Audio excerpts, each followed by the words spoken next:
देश में बाबा साहब डॉक्टर भीमराव अम्बेडकर के बाद वर्तमान परिवेश में अगर कोई सामाजिक न्याय का प्रखर आवाज है, जो सबकी चिंता करते हैं, जो देश के चिंतन में व्यस्त रहते हैं, ऐसे महान राजनेता, बिहार के भूतपूर्व मुख्यमंत्री, भारत सरकार के लोकप्रिय कैबिनेट मंत्री आदरणीय जीतन राम मांझी जी से हम प्रार्थना करेंगे कि हमारे इस सेवा शिविर में आप बौद्धिक सत्र में अपना मार्गदर्शन देश भर से आए हुए लोगों के बीच दें। आदरणीय जीतन राम मांझी जी।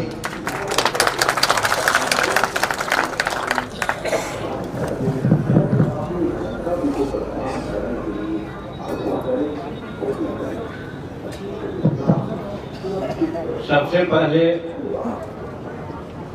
हम इस स्थान पर अपने परम पूज्य करपात्री जी के चरण कमलों में अपना सर को नवाते तत्पश्चात यहाँ पर उपस्थित भारतवर्ष के कोने कोने से समाज सेवा में, भगवान की सेवा में, सनातन की सेवा में आए हुए हमारे साधु संत और साध्वी माताएं बहनें और यहाँ मंच पर उपस्थित श्री रोहित कुमार जी, स्वामी अभिषेक ब्रह्मचारी जी महाराज जी,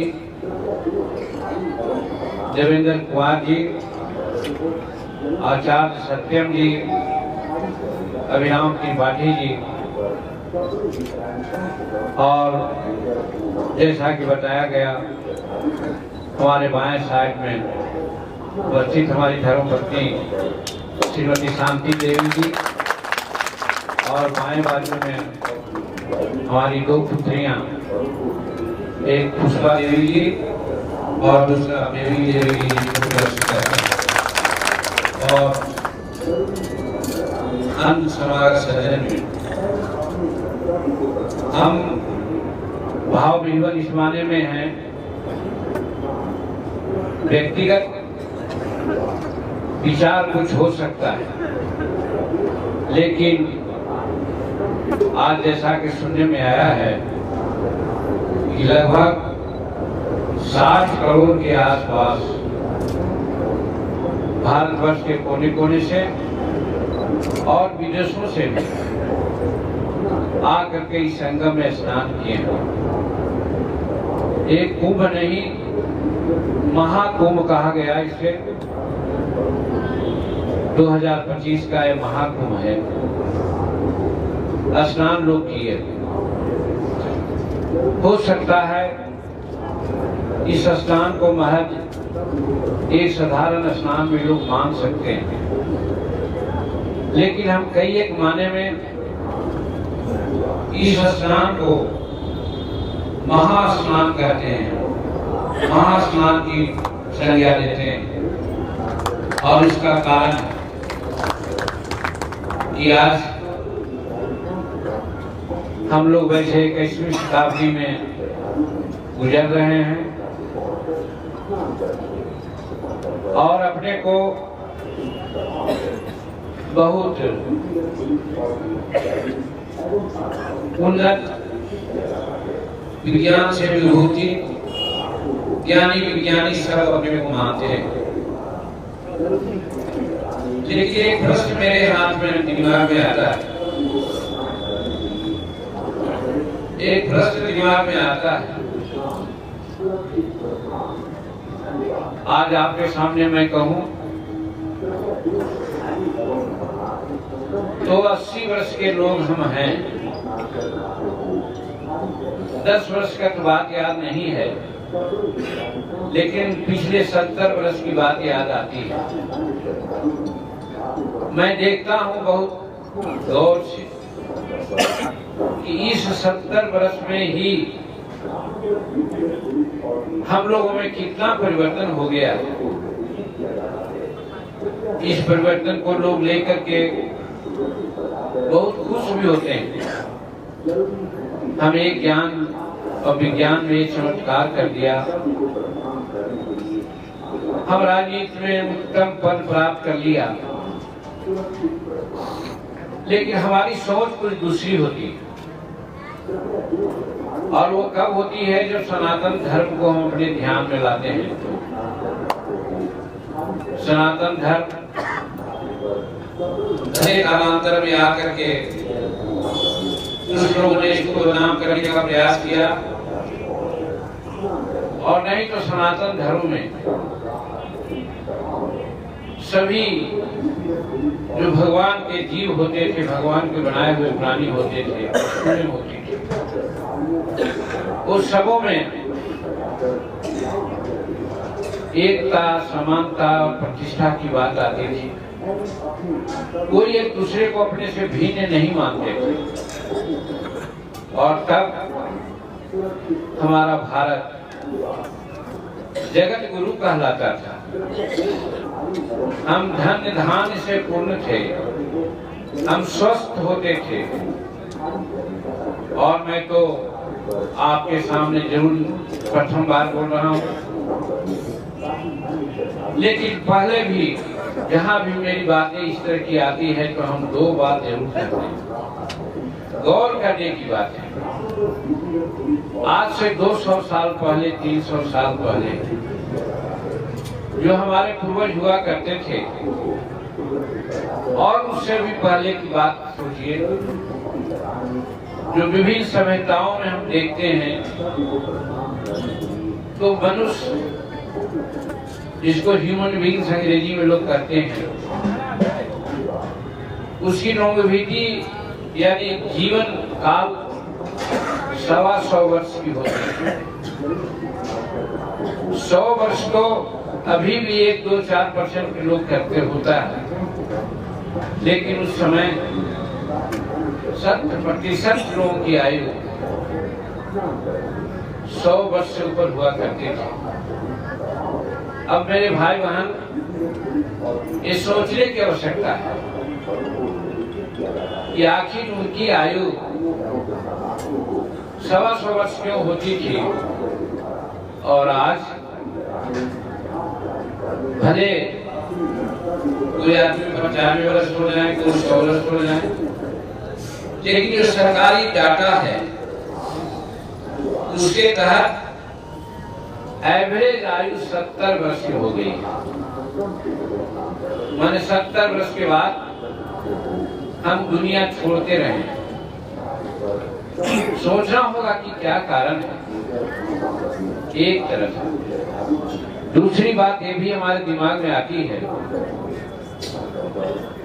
जब मोहनजोदड़ो, हड़प्पा और जो सिविलाइजेशन है उससे प्राप्त कंकालों को देखते हैं,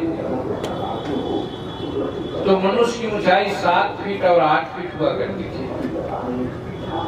ऐसे भी लोग कहते थे कि 75 जवान होते थे। 1.5 फीट हाथ होता है तो 5-7 फीट की ऊंचाई होती थी। आज इस कुंभ मेला में 60 करोड़ आदमी हो गए, हम समझते हैं 7 फीट से ज्यादा एक आधे 2-4 आदमी आए होंगे। आखिर क्या कारण है? हमारी आयु भी छीन हो रही है, हमारी शारीरिक बनावट भी छीन हो रही है। क्या कारण है? हम यही को कहना चाहते हैं कि हम सनातन धर्म के मूल्यों से बहुत दूर भाग रहे हैं।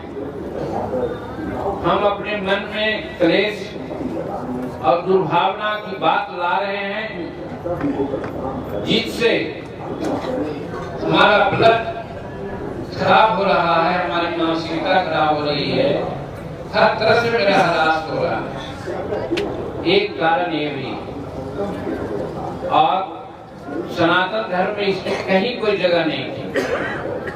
सब एक दूसरे से प्यार करते थे, मोहब्बत करते थे, एक दूसरे का सहयोग करते थे।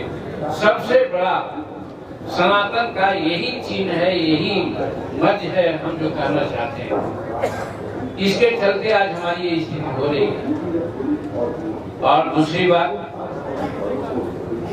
आज प्रकृति से हम लोग विरक्त हो रहे हैं। भगवान हमको जन्म दिया है। भगवान जन्म देने के साथ साथ हमको यहाँ पर पेड़ पौधे दिए, जंगल दिए, नदी पहाड़ दिए, पशु दिए और मानव प्राणी और अनेक जीव दिए। और एक चाह करके दिया उन्होंने कि हम उसी को प्यार करेंगे जो हमारे बनाए हुए चीजों को लोग प्यार करेगा। आज हो रहा है, हम आप लोगों से प्रश्न पूछना चाहते हैं।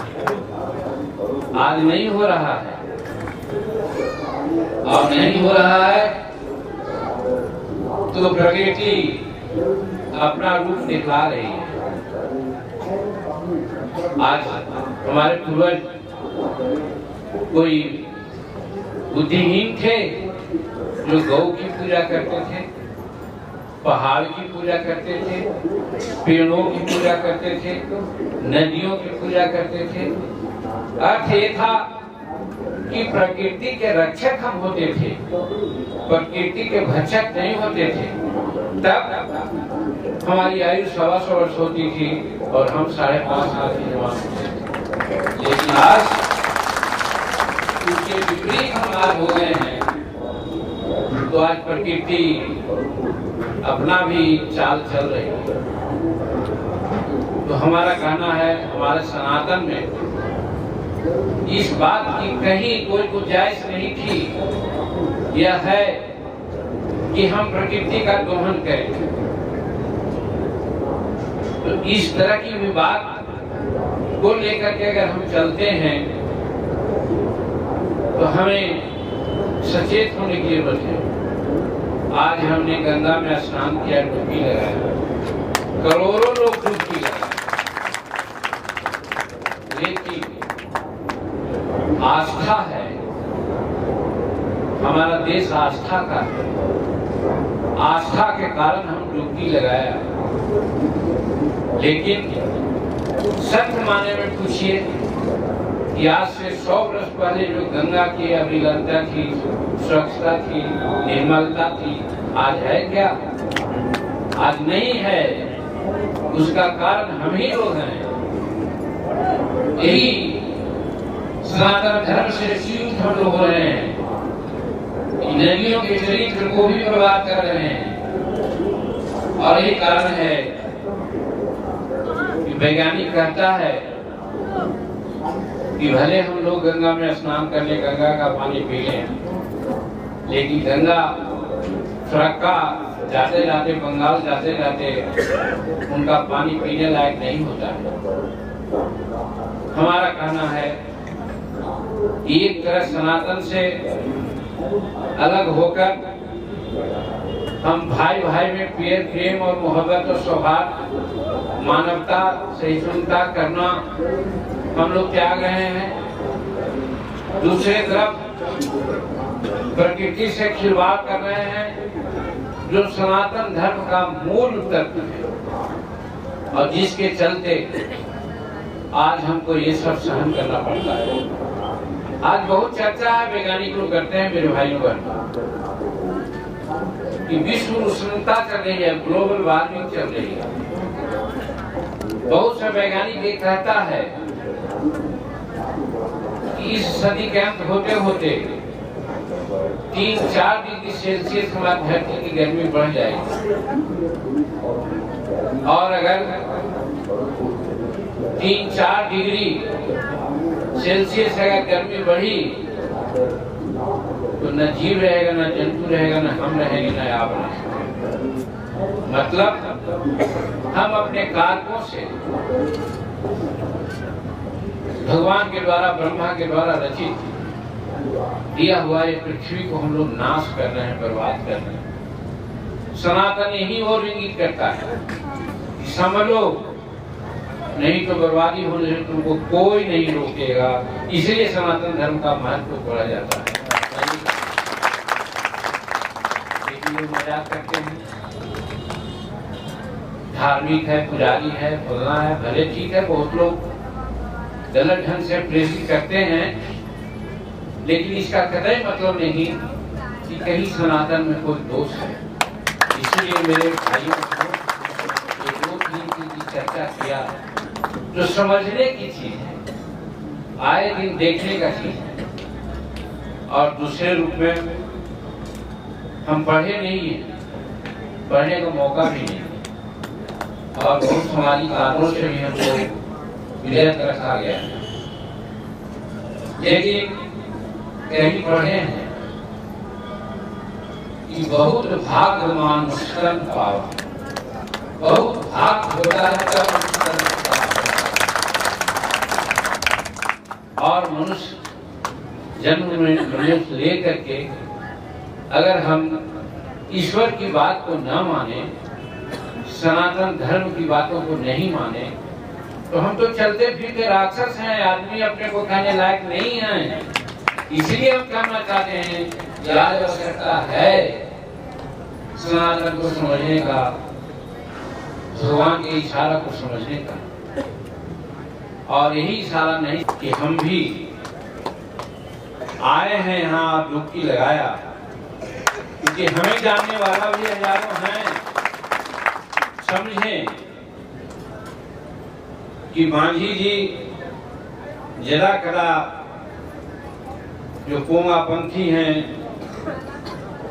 जो टपोरसंखी हैं, जिनका क्रियाकलाप नहीं है अच्छा, उनके बारे में बोलते हैं तो लोगों को दुख लगता है।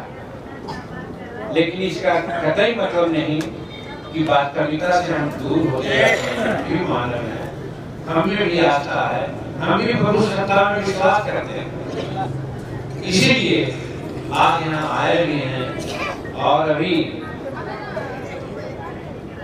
महोदय जी से बात हमारी हो रही थी, यहाँ पर एक प्रसंग आता है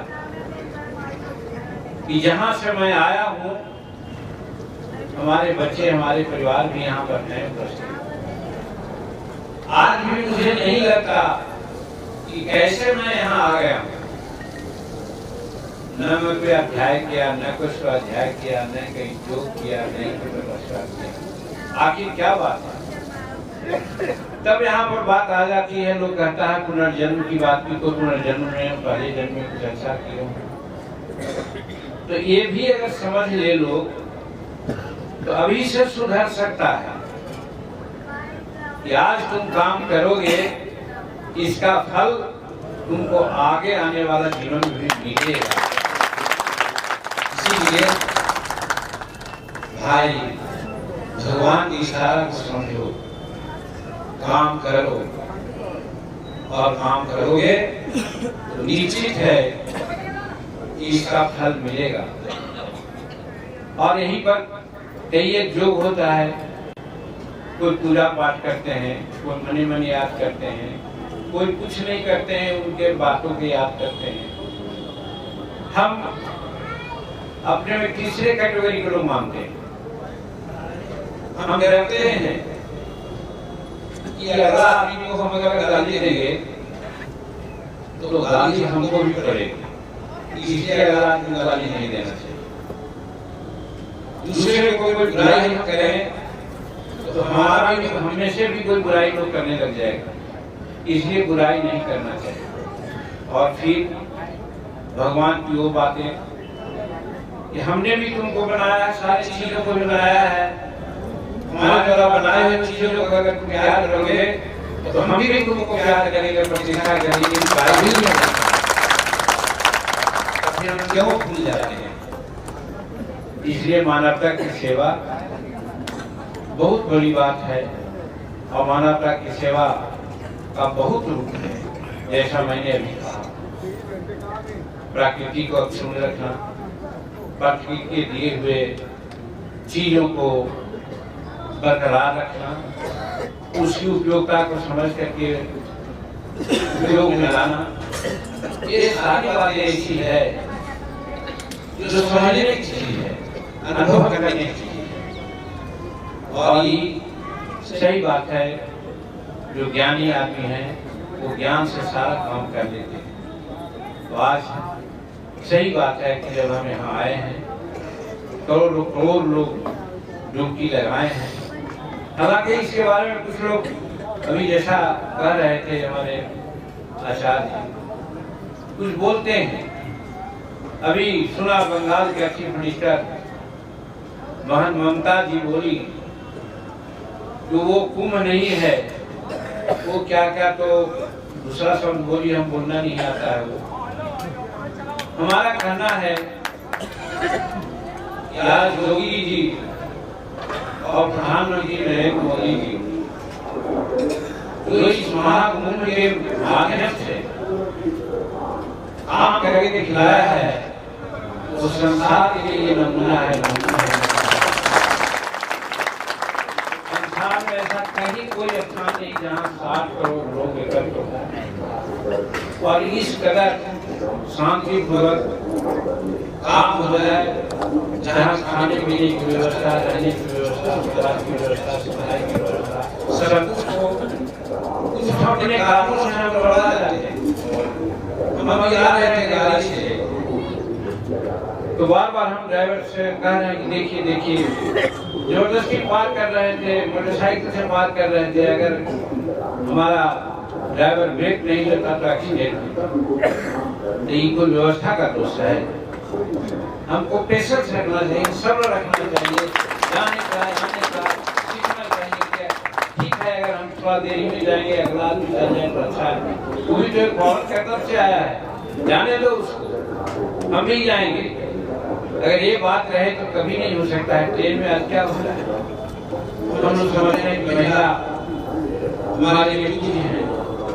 आज सरकार भी हर गाँव में हमारे खास करके किसी विभाग के मंत्री हैं, ये भी उसमें 70% महिलाओं के विकास के लिए योजना बनी है। और ऐसे भी हम जानते हैं, हम बात कर रहे हैं महिलाओं के बारे में कि हमारा जो सत्ता है, हमारी जो संस्कृति है, मातृसत्तात्मक है। पितृसत्तात्मक भले पश्चात सभ्यता में आकर के हम कुछ बोलने लगे, और नहीं तो है। इसका उदाहरण मैं देता हूँ मेरे भाई। हमारे पूर्व काल में विद्या की मलकिनी कौन थी? माता सरस्वती। धन की मलकिनी कौन थी? माता लक्ष्मी। और बल की माता कौन थी? दुर्गा काली। धन, बल, बुद्धि, विद्या सबकी मालकिनी जब महिलाएं थी, तो क्या महिलाओं को क्यों रोक रखा है? ये भी हम लोग कर रहे हैं। महिला शक्ति को दरकिनार कर रहे हैं, कर दिया है, जिसके परिणाम भोग रहे हैं। लेकिन नरेंद्र मोदी जी की सरकार को मैं धन्यवाद देता हूँ कि हर तरह से महिलाओं को भी आगे बढ़ाने का काम वो कर रहे हैं। और ऐसा करा करके संसार के सामने उन्होंने नमूना पेश किया है। एक दुनिया वालों 60,000 आदमी को एकत्र करा करके विभिन्न बात करा तो मैं समझता हूँ। लेकिन आज उत्तर प्रदेश में योगी जी की सरकार और नरेंद्र मोदी जी के निर्देशित सरकार ने करके आज ही कहा कि एक ट्वीट आया है। पहले लोग कहते थे, क्या क्या बोलते थे, वो बात मैं नहीं बोलना चाहता हूँ। लेकिन जब संकट पड़ी तो फाका टीका लगाने लगे, और वही टीका लगाने वाले कहते हैं कि कुंभ क्या है।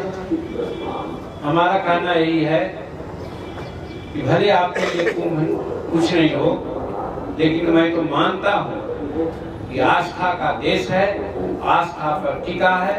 इसी आस्था पर संसार का गुरु था, इसी आस्था पर विज्ञान में सर्वश्रेष्ठ था। ये आस्था बरकरार रहेगा सनातन धर्म के नेतृत्व में, हमारा भारत अपनी ऊंचाई पर चल जाएगा। और नरेंद्र मोदी जी इसी संकल्प के साथ आगे बढ़ रहे हैं। मेरे भाइयों बहनों और हमारे आदरणीय संतों, हम अपने मुखारबिंद से ये सारी बात बोल रहे हैं। मैं समझता हूँ कि आप लोगों के समक्ष एक छोटी बात है, लेकिन जो अनुभव है, मैं पढ़ा लिखा बहुत कम पढ़ा हूँ, डिग्री लिया हूँ, लेकिन अध्ययन नहीं है, लेकिन अनुभव है। उस आधार पर इन चर्चाओं को हमने यहाँ पर बखान किया। मैं समझता हूँ इन चर्चा को अगर दिमाग में रखा जाए, सिर्फ और सिर्फ रामायण में एक बात आई है ना कि पर हित सरी से धर्म नहीं भाई, पर नहीं है। यही सब तो है, यही तो भगवान कहा है, यही तो वायु में मिली है कि दूसरे को प्यार समझो, दूसरे के हित की रक्षा करो, इससे बढ़ के कोई धर्म नहीं है। यही चीज सनातन भी कहता है, तो यही सनातन धर्म की रक्षा करके हम आगे बढ़ सकते हैं। आपसे मैं यही कहना चाहता हूँ।